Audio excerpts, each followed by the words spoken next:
which is such a weird strange. Is the Superman coding still available in Fortnite? I don't really know. There we have it. There are all the map changes inside of Fortnite season. I guess season 3's update today, version 2.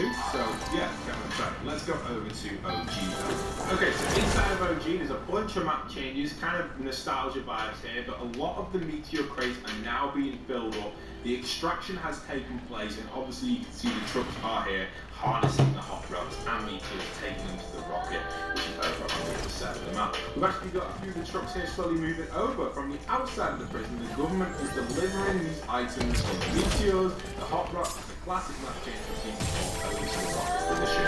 We will go over to in a second because I want to explore some of the other map changes on this side of the map. We also have a few over in the center side as well over at the Benton Field.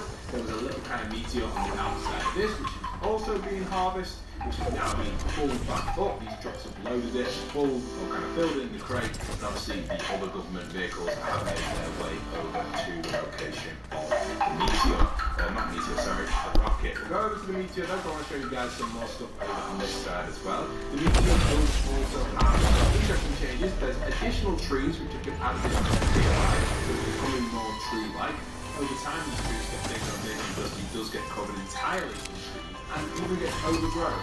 So if you don't get a moment to check it out, do check this place out while you can. Eventually, by the time season 5 comes around, and I didn't show it last update, but I kind of forgot. But the video did arrive and he has escaped, and obviously he's headed over to the live event, which will be taking place with the rocket. Now, talking of the live event, I've got a little bit of footage of it on screen right now, and it looks like the sky is going to be red. Personally, I feel like it's maybe an accident, maybe possibly a reuse of assets which we've seen from the past, maybe just a mistake from the dev team, or if it's not a mistake, I also personally feel like it could possibly be a link between the Spirit Realm and the current Fortnite OG events. Will they make these two tie together nicely at some point, or is this all just going to be speculation to keep the community hype? A little colour change is too much. The rest of stuff is going to do exactly one other than the colour change, and maybe even the colour change will be readjusted just before the event.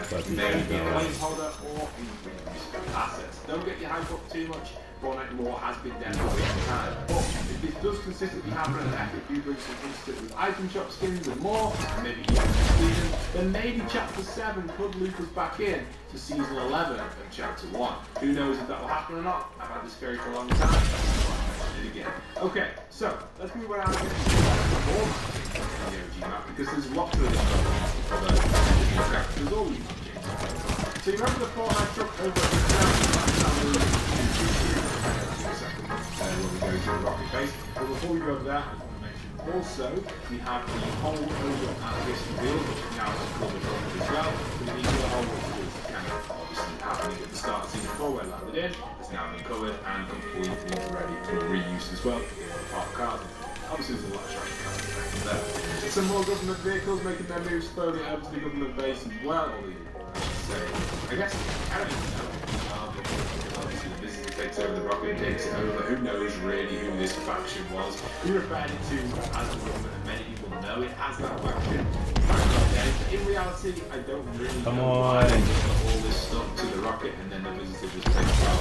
Originally we thought it was mainly just the movie set. Come on! Like that was the outcome, obviously, because of how the Fortnite lore went.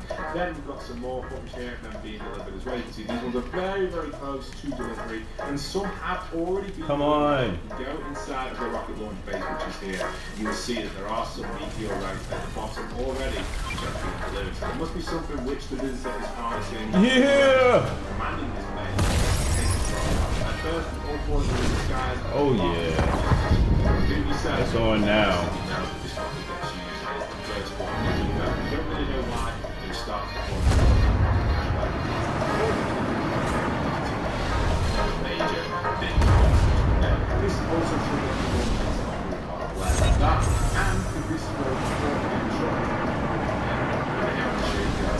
we also are missing a really crucial map change. Where is he at? Where are and that's they? actually the truck. Fortunately, we've got to I don't think we can get it, or where is the truck? He is there he is.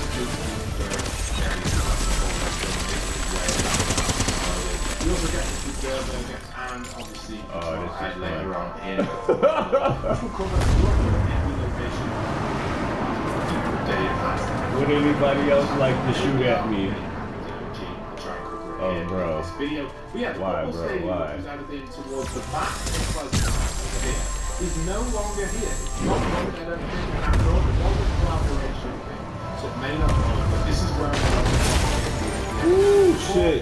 if we're going to get it or not, I don't know. I hope we do, but I feel like we might. I feel like they are going to skip this now with another event taking place, so it's probably going to happen. You can see how this is involved with How do I fly? yeah, that's going to be today's matchup video. Exactly like that. Probably streaming. Where's he at? Where's he at? I hear footsteps. Watched it live. This is the one event I never saw in Chapter 1. My little brother actually filmed it on my device. So, yeah, I'm kind of looking forward to rewatching it in real time. No, there's no running. There's no running.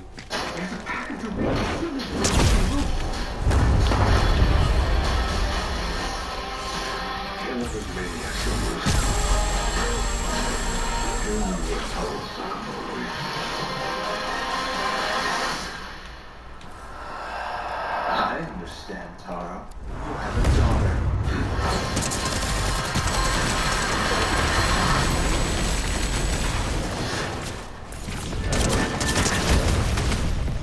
Wonder where your home uses the most energy?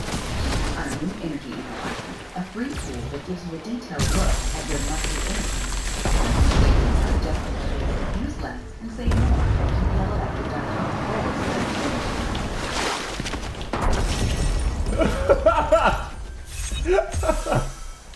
Oh, this is brutal. The most popular game of a generation, all thanks to massive content creators and larger-than-life tournaments. But it didn't start out this way. Don't try to hide, brother.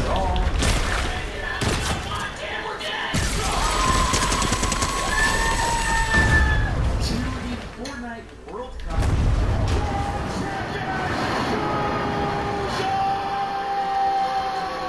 To the modern FNCS era.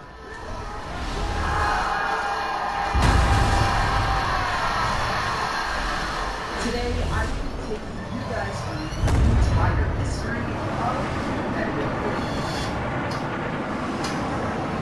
Battle Royale was released on September 26th of 2017, originally as a free-to-play add-on of Save the World of Fortnite. And for those of you that aren't familiar with Save the World, it was a Really?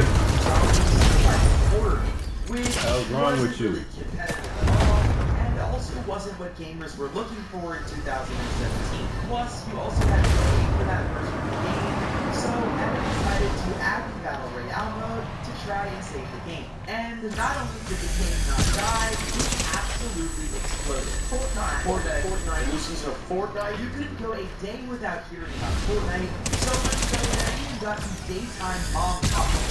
So your name is Ninja, and I should have a name too, so I'm thinking like either Magic Bullet or Cuisinart or, LED. yeah, LED? People loved the game because it was free to play, cross-platform, and it was the perfect Can I story. dance? But Oh, there you can't was dance? only Oh, one bro. since Epic Games didn't exactly expect Battle Royale to be the next big thing.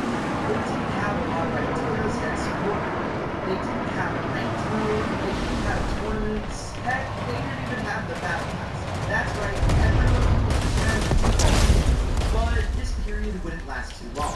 The first official season of Fortnite would start on October 26th of 2017, an entire month after the game officially came out. Can't get This the new gold. season introduced the item shop and season shop, letting players purchase cosmetics to customize their characters. And before we can start talking about massive prize pools and crazy tournaments, we have to talk about the first game modes that Epic decided to put in the game. Season 1 was the first ever LTM for a short period of time, where there was a 50 mode where players could play in a 50 versus 50 lobby.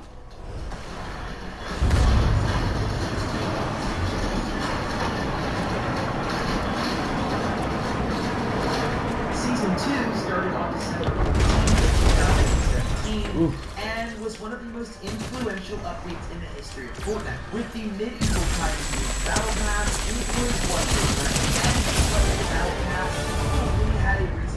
grinding the game. But that was sort of the only reason. We still didn't see anything competitive from the game during Season 2, at least not in their initial capacity. There were some players and creators that were starting to create their own competitive styles, and we're about to get to that right now. Some of the content creators that were the early ones in competitive Fortnite were people like Ninja. It's been Lachlan, and just like half the population, I feel like on Earth, I have now become addicted to Fortnite. and even Laserbeam. A few days ago, I played a game called Fortnite, basically cartoony PUBG. So I decided to come back and set myself a challenge. I'm going to play this game until I get number 1. And so many others. It was around this point where players were starting to ask Epic Games for some sort of competitive game mode. In similar battle royales like H1Z1 and PUBG, there would be multiple third-party tournaments, as well as tournaments hosted by the game for cash prizes. And in Fortnite, we didn't have any of that. It was clear when we made success that Fortnite had the potential to become the next big esport. But Epic Games had been pretty silent, so the Fortnite community and its creators decided to take matters into their own hands. And slowly but surely, the players began to create a competitive community that Epic Games did not. Fortnite players would start to build community discords, sprint discords, and even track groups. The newly founded Fortnite tracker to find players that were around the solo. However, things were still pretty boring as there was no money or prize money involved, and unfortunately Epic Games was still a little behind with the whole plan of events. The first big online Fortnite event was actually not hosted by Fortnite as an thing.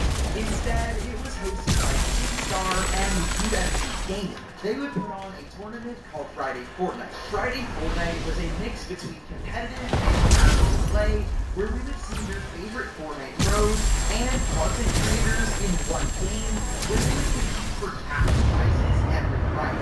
The first week, I'm coming for you, buddy. 2018, and it featured some huge creators like A30, FaZe, Typical Gamer, and even Mr. Beast. However, the winners of this first week were the deadly combo of Perks and Psycho Protect. And let me just say, people, including myself, loved this event. It was the first time that we saw a huge collaboration between and even internet celebrities like Mr. Beast. Friday Fortnite was 10 weeks and had a constantly rotating cast of fun Fortnite characters. And although these Friday Fortnite tournaments don't still exist today, the impact that they would have on the game forever is undoubted. And if Star happens to be watching this video, I would love to see you bring Friday Fortnite back for OG Fortnite, but we'll talk about that. Anyways, because of the success of Friday Fortnite and these community scrimmage discords, Epic Games finally started to build pure Fortnite tournaments of their own. And because of all the hype and this pressure, later that year on June 12th of 2015, Epic Games decided to run their first ever tournament. However, it wasn't exactly like the FNCS or World Cup tournaments that many of us competitive players love. Instead, this was a promotional event where Fortnite's best players and content creators would team up with popular celebrities, all to fight for a $3 million prize for charity. The guest list on both sides of this heading talk. As far as gamers go, you had people like Ninja, Cypher Jim the Catman, and celebrities included Flint, All Out Boy, Joel McHale from Community, and Marshmello from, Marshmello. I could keep listing names, but we would be here all day. The point is that more people than ever were interested in the game, and they were all there to play their hearts out for charity. The prize pool, as I said, was a whopping $3 million, which left $1 million for the first place team to give to a charity of their choice. As far as the tournament format goes, this was a one and done type of thing. They played, and the winner of the game was the winner of the whole thing. There were no point distributions, no weird rules, just simple battle royale. And there was something kind of beautiful about that. 100 players went into the lobby, and only one duo would make it out on top. And of course, as many of you know, that duo was Ninja and Marshall.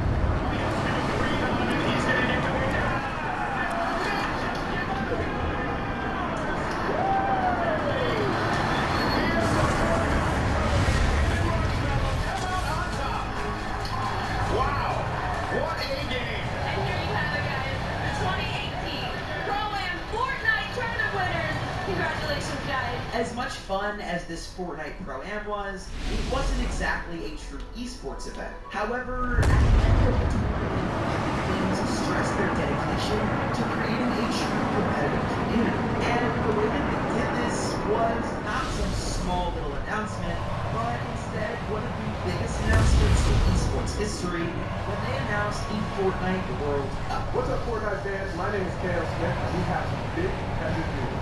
You may have seen our previous vlog announcing $100 million to fund Fortnite prize pools. Now, in less than a year, we've grown to 125 million players. And to celebrate community and competitive play, we're pumped to announce the 2019 Fortnite World Cup. This announcement was exactly what everyone was waiting for.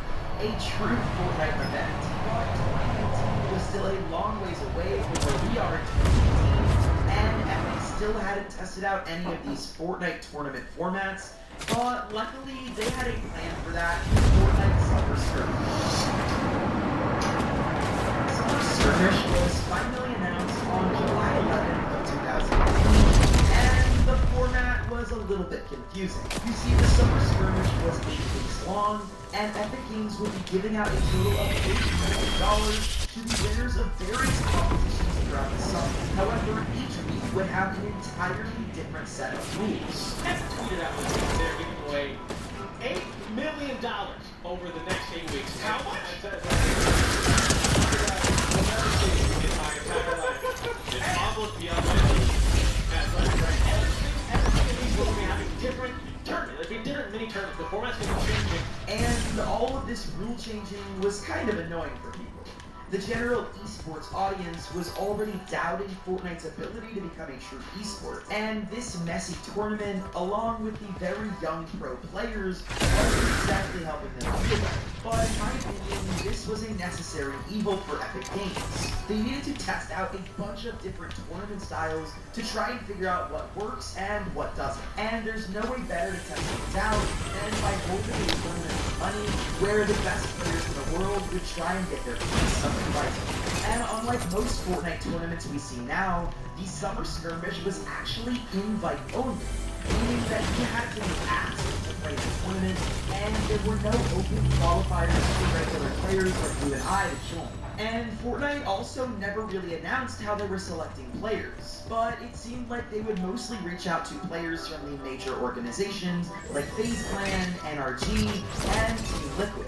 And on top of that, some of the massive creators who were also good at the game, like CypherPK, Nick Merckx, and Tfue, would also be invited. The final week, week 8 of the Summer Skirmish, was held at PAX West on September 3rd of 2018. And unlike the other tournaments in the series, this final week was determined by qualifying matches held up during the few days of PAX West. Anyone who showed up to the convention would be able to compete, and it was first come, first served. This was the first resemblance of the modern-day Fortnite system, where anybody that wants to prove their skills can qualify. The only rules back then were that you had to be 16 years old to play, as now is a lower age, but we'll get to that later in the video, and all of the controversy surrounding it.